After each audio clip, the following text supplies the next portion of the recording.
नमस्कार, मी कोमल धांडे पाठारे। मी गायिका अभिनेत्री आहे। 20 वर्षापेक्षा जास्त वर्ष मी या क्षेत्रांमध्ये काम करते। मी मुंबई विद्यापीठामधनं MA ही डिग्री घेतली शास्त्रीय संगीतामध्ये। लहानपणापासूनच मला गायनाची खूप आवड होती आणि गायनाचे प्रोग्राम अनेक विविध इव्हेंट्समध्ये मी गात असते।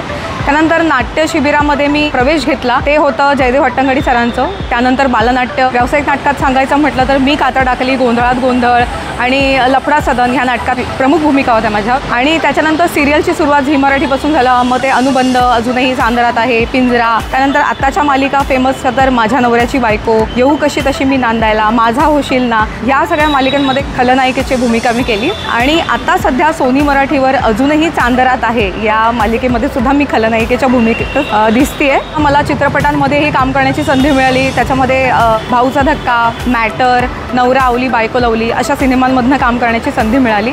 आणि हा सगळा प्रवास करत असताना कायम मला रेल्वेने प्रवास करायला लागायचा आणि तो खूप कष्टाचा होता। म्हणजे चेंबूरपासून मडला जायला खूप अगदी 2.5 तास वगैरे लागायचे। आणि जेव्हापासून मेट्रो झाली तेव्हापासून हा प्रवास अगदी 1-1.5 तासातच होतो। म्हणजे इथून अंधेरीला जायचं आणि अंधेरीवरनं वर्सोवावरनं जाऊ शकतो। म्हणजे इतकं सोपं झालं आहे हे, आणि कलाकारांसाठी तर फारच महत्त्वाचं आहे।